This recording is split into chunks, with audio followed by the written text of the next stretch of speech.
Hey y'all, welcome back to my YouTube channel. If you haven't been here before, my name is Julie. I'm autistic and non-binary. I am a therapist, will not be a therapist. We'll talk about that later. And I go by they, them pronouns if you were at all curious. If you're curious about these are my loop earplugs. I got red ones for my birthday and they help me focus because I have really bad noise sensitivity. I also have really bad light sensitivity. And it feels weird to have all these lights in front of me to film a video, but today I thought we were just gonna do a get ready with me because it's been a while and I like doing get ready with me's that are life update oriented. I feel like they're kind of more interactive than just like, here's what I'm doing with my makeup, when it's like always the same thing because I'm no fancy makeup artist. But maybe I'll talk about the steps of my makeup. I don't know. I don't like sitting down and like scripting out a video when I do these, but welcome, and we're gonna get started with just curling my eyelashes. We started things with my camera shutting off, that because I left it on while I was having a snack. But here we are, we're ready, and we're curling our eyelashes. And yeah, I don't do an amazing job at this. I think it just tells my brain like, hey, you did that step. But I should invest in a nice eyelash curler instead of this decade-old e.l.f. one. That would be a wonderful idea, but who knows. And then again, I really like the Ulta eye primer. It works, and I like it better than using concealer, even though part of me is looking at the concealer like, ooh, because I like using it, but I don't know. And by the way, if you didn't know, I'm super anxious and tired all the time. And I was like, if I just say, okay, well, I won't film a video because I'm anxious, I will never make YouTube videos again in my life. And I don't want that to happen. So I'm going to prep my eyes and take this booger out of my eye and talk about my life today. So there's a couple of updates. Oh my gosh. So I'm saying so over and over and I'm being more aware of it. My little cousin, my cousin's son is 9 and most likely autistic. And we were just hanging out the other day and he's like, you say so a lot when you talk. I'm like, yeah, I do. It's true. And I notice it a lot in my YouTube videos. I say so, like, and I used to feel embarrassed and cut a lot of them out, but now I just cut some of them out instead of all of them because I don't want it to be like, wow, Julie has this majestic speech pattern, because boy howdy do I not. And I think it's totally okay that people talk a certain way and put fluff in their speech, and we should just show that people talk that way, and that's totally fine. So yeah, I'm gonna take my Sigma E38 and ColourPop's Wine and Only palette. I wanted to do a non-canceled palette to make my morality OCD calm down. Meanwhile, I'm wearing a panic shirt. Yikes. And yes, I'm not formally diagnosed with OCD yet, but I was screened for it, and we will circle back to that in the life updates. But I'm going to take Mullet Over, which is the same red that's on my brows, and I'm just going to throw that in my crease while I talk. Otherwise, I'm never going to be able to make this video, so I can't multitask.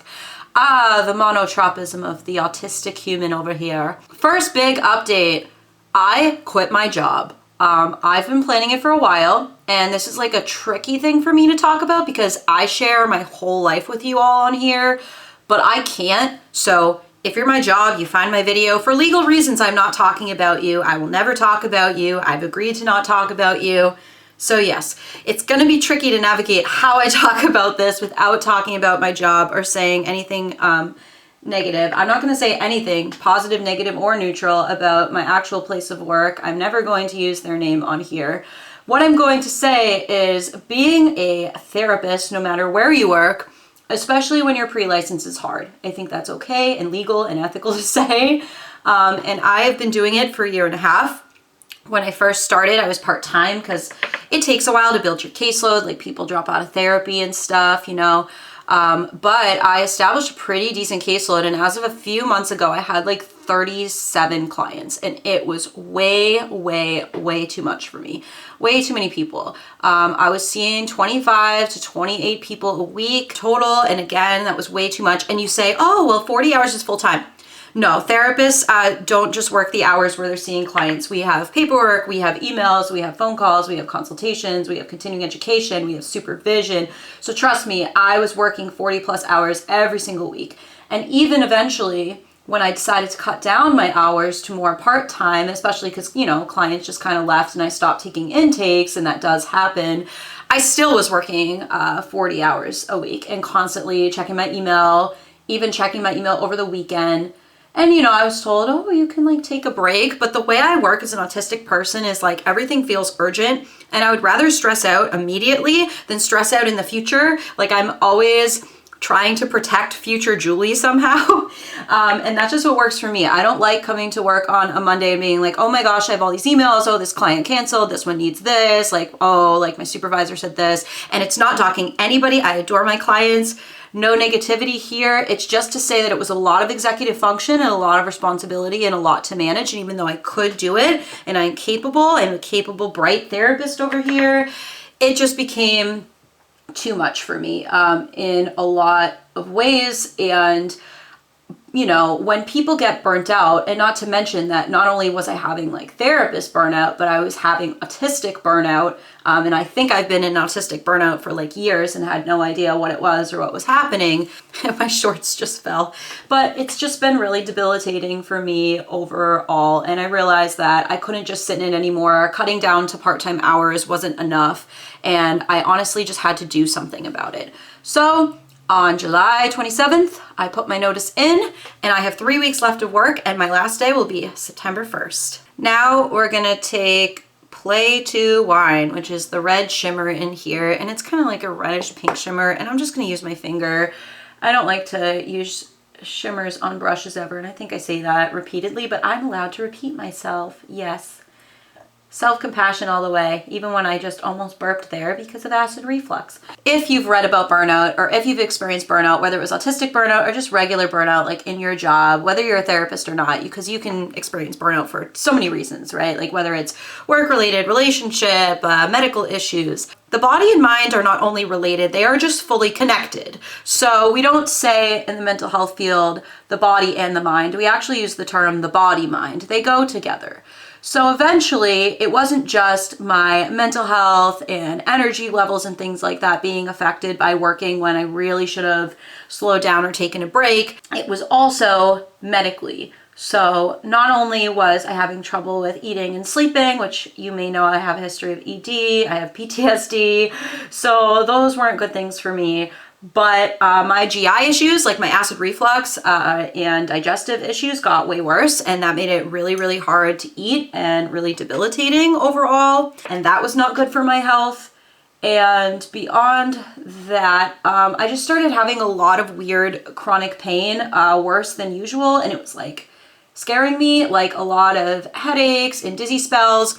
And another thing that happened with autism and trauma in mind is my sensory issues are the worst that they've ever been in my entire life. Like I used to sit down and make YouTube videos and I didn't even know I had light sensitivity until probably a few months ago. But like making this video right now in front of these lights, I am grateful I'm back on YouTube, but I can't wait to not be in front of the lights. I sit in the darkness most days. I was doing that at work to save my energy. I was constantly getting sensory overload. I was having more meltdowns. So a lot of my like autistic and distressed sort of traits were showing more than usual. And trust me, like, yes, autistic people can have sensory issues and meltdowns, but when they're having them like more than usual and they're more debilitating, usually there's a trauma, anxiety, and stress component and like something co-occurring going on.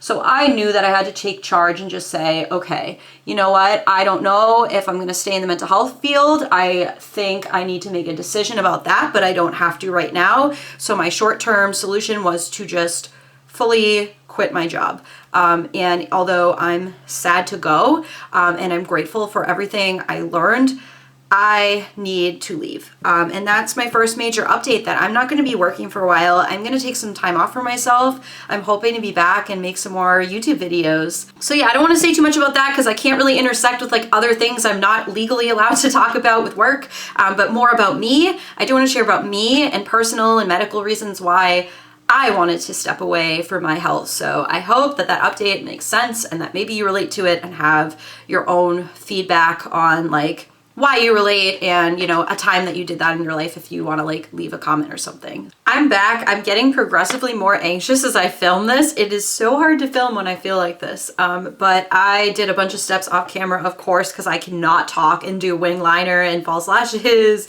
and prepping my skin, which I do in the bathroom. I never got around to putting gel in my brows. I'm just throwing some in there now. Oh yay, thank you Elf Clear Brow Gel for being cheap and just doing the trick. $3. Works great. But I'm going to put my foundation on now, which is the IT Cosmetics CC Cream in Fair. It's been a while. I don't wear foundation much these days, especially since it's the summer. But going back to the former topic, so I realized recently that I am chronically ill. I don't think I ever gave myself, not that it's like credit, like woohoo, yay, because it's not like an exciting thing. It's not something someone would want, of course. But I didn't want to take that label away from people like my dad who have like arthritis and diabetes and things that are like really debilitating.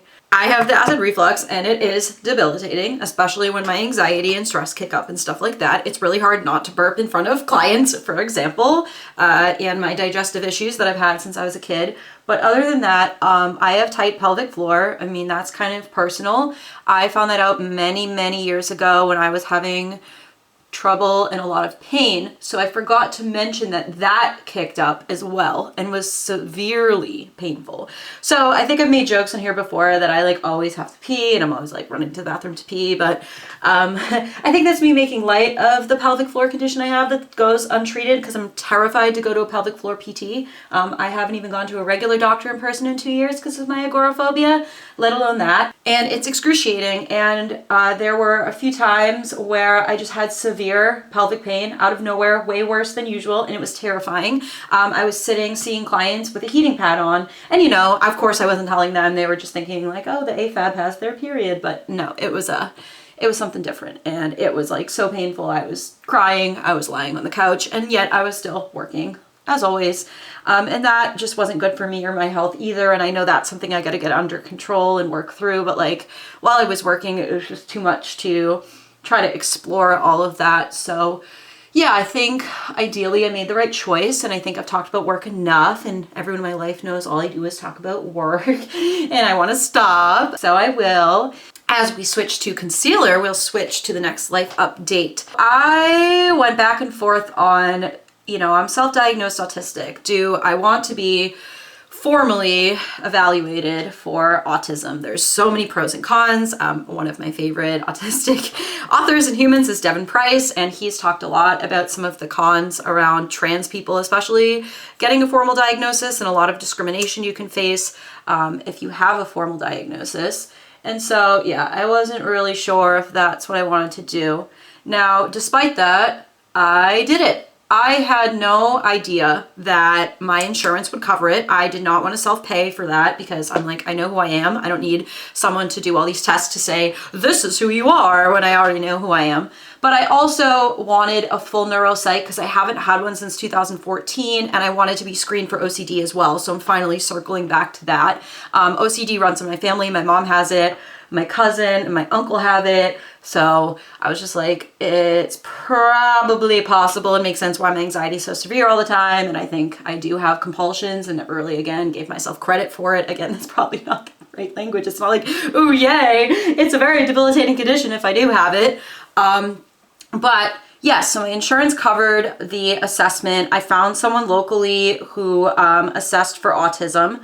I can't say it was the most affirming provider or experience, but you know, you're not going to find that unless it's me or my friend Carissa, who actually does the testing because she's a psychologist, at least in this state. I know there are affirming providers out there, and I'm in those online spaces along with them, but I kind of feel like I'm on my own island a lot of the time as a neurodivergent LGBT affirming provider. But I don't know. I don't know if any other therapists watch my channel these days and they feel that way, but I definitely did. But circling back to the assessment. So on July 1st, I went for an intake virtually, and we talked, and she did a clinical interview, and I was all prepared. The night before, my mom and I sat down. I'm like, all right, let's prove I'm autistic. Let's look at the DSM, even though I hate the DSM criteria because it's just an autistic person in distress. But going back to what I shared before about, you know, working and burnout and stuff, I am an autistic person in distress. So I would hope to qualify for the formal diagnosis like I was searching for. And my mom and I just went through all the things, and she's like, oh yeah, this one, this one, this one. And, you know, of course I have debilitating sensory issues. I have issues in social situations. It's more than social anxiety. It's that I don't like initiating conversation. I recently learned it's hard for me to like carry on a conversation. And thanks to a wonderful client, and I won't cite anything about them, of course, for confidentiality, I also learned it's hard for me to get out of a conversation and to end a conversation. And I didn't even put together that all those bookend pieces like are part of autism and go together for me. I can have a conversation with myself on my YouTube channel, but having a conversation with another human being, unless we've been super close, like my cousin who I've known my whole life, but like someone I don't know and someone who's allistic or neurotypical, so yeah, so the intake was just like brief, and it was really good and really validating, but then I had to go in person for the testing, which I still feel is pretty freaking ableist. If you ask me, I went in person for the testing this past Monday, so August 8th, and it was 3 hours of testing total. I had booked a 4-hour appointment, so I was like, oh my gosh, this is gonna be so long. And since I had a neuropsych before, I was kind of familiar with some of the things, except of course, I've never been formally assessed for autism. So obviously those pieces were gonna be different. Deep breath, Julie, you're just like talking. It's okay. You're neurodivergent as heck. Come on. All right. When I first went to the testing, I did 2 hours of testing total. I also got assessed for ADHD, which I'm not sure about. I have a feeling I'm not going to qualify for ADHD, but I don't personally relate to ADHD, even though I present that way because I can talk a lot and be distracted and stuff. But ADHD has a lot of overlap with autism, so I think that's just kind of like the piece for me. And I did the TOVA test, which I still think is like a ridiculous way to assess for ADHD. And I talked to my neurodivergent therapy server about it, and they were like, yeah, they shouldn't be using a test like that for adults. Essentially, the TOVA test is like you click a button every time you see a square in a certain spot, and that's it. And trust me, with my monotropism, being autistic, I can focus and do that. And I only got like 3 wrong from what I remember. Like I was like, on every single click I got wrong. I even like noticed when I got things wrong. So again, I think that was the only thing that was really screened for with ADHD. It wasn't that comprehensive outside of like me filling out questionnaires and my mom, but I didn't fill out like ADHD specific ones since I was mostly going for the autism testing. In regard to autism testing, I filled out the ASQ, the Autism Spectrum Quotient by Simon Baron Cohen, who I don't like because I don't like eugenics. And I said that in the assessment because I don't like him. I'd rather see Borat over him. But I filled that out a million times. It's a self-screener you can look at online if you're questioning if you're autistic yourself. So, you know, why not? And I filled out a sensory questionnaire, which obviously I have debilitating sensory issues. I'm hypersensitive across the board, so that was easy. I was like, yes, this is validating. And an empathy questionnaire, which I was like, this is ridiculous. We know about the double empathy problem within autism. Like, come on. But I am someone who only has empathy contextually sometimes, and I'm more so lean toward compassion than empathy, and I can run out of empathy. Like one question on the empathy questionnaire was like, when someone expresses their differing point of view to you, do you like hold space for it? And I was like, no. No, because if anyone knows me, they know I don't like perspective taking. So no, I definitely don't. I can mask and be like, oh, like, thanks for your feedback. But I'm not a fan of that. I am not. I just, my opinion, it's so hard for me to like form an opinion, let alone be brave enough to say it out loud. Like people are always like, oh, you're so outspoken. I'm like, yeah, I'm unmasked and it's terrifying. So there were questions on it like that, but then it's obviously like, oh, if someone gets hurt, you feel bad. Like, yeah, of course I do. Oh my gosh. Like I have remorse, my goodness. And I don't like want to hurt other people. I mean, I think that's why I hide in my house a lot too, because I'm afraid of doing that because of my difficulty with social stuff. But those were the only like 3 autism specific tests. And then going to OCD, she definitely went through a checklist, and first it was about intrusive thoughts / obsessions and different types of them. I didn't relate to all of them, but definitely a lot of them. Like I said, I don't relate to morality OCD on a religious level, but I relate to the huge fear of being canceled. I'm terrified. Like I said, every time I make a YouTube video, I'm like, am I going to say something incorrectly? And someone's going to say, Julie is done. They are done. No more platform for Julie. You know, because we see it happen online all the time. And I understand that harmful people got to go, but people who make a mistake, I mean, I can get into that in another video if you really want me to. But It's just complicated. I'm realizing I don't like any of the colors in this for an inner corner highlight, so I'm going to use my ColourPop Flexitarian highlight instead. Wow, I've been talking for 10 minutes. So I related to a lot of the intrusive obsessive thoughts, as I said. I didn't relate to as many compulsions because I feel like I mostly have mental compulsions versus physical, and I think that that's why people's OCD diagnosis or potential diagnosis goes missing, because we don't screen for that as providers as much as we should unless we're trained at OCD. I definitely have checking compulsions, and I struggle with hoarding, specifically makeup. Like, I have this tattoo liner. I think I might have an old tattoo liner lying around, but I used to have two and I threw them out. It was like this big deal for me. So there's definitely a few things. I can't say, I'm not going to self-diagnose that I have OCD, but definitely autism is something that's like just a huge part of who I am, and I'm comfortable self-diagnosing that. So those are my two major updates. I'm going to throw this on off camera. It's just going to go everywhere on my face. I think everything else I'm just going to do off camera and then come wrap up, because those are my main two updates: that I quit my job and I got formally tested for autism. Oh, and I get my results September 19th. So when I get my results, I probably will make a video about that and like my neuropsych. I can talk a little bit more about my experience with my neuropsych actually, but I feel like I should do that in a different video than this one. So, okay, I'm back with the finished look. I used the same highlight in my inner corner on here, the Flexitarian by ColourPop. I know I have an old camera, so you can't really tell. And this is the Amore Satin Matte from Milani. Kitty Snack recommended this for redheads, and she couldn't have been more accurate. I mean, look at this. And funny tidbit I wanted to end with about the assessment, even though I'm going to make a video in depth about it. It was funny. I mean, it's not funny that people struggle with this, but it was funny that she asked me about, oh, are you afraid of colors like red or blue? And she stopped and was like, wait, that would be really weird if you were afraid of red, all things considered, because I looked like this. Like, I had a different band tee on. I had my MCR band tee that has like red on it, and I had like a red theme makeup and red hair. So obviously no, I don't have that fear, but I'm not trying to make fun of people who do. Like, it was just kind of awkward. She asked me and it's like, obviously no for me. But that's it. I'm way too anxious. I gotta stop filming now or I'm gonna combust. So that's all I have for you today. Thank you so much for watching. Please give this video a like if you enjoyed it. I'd love for you to subscribe to my channel as well. Please don't follow me anywhere. I'm terrified. All right, take care. Bye all.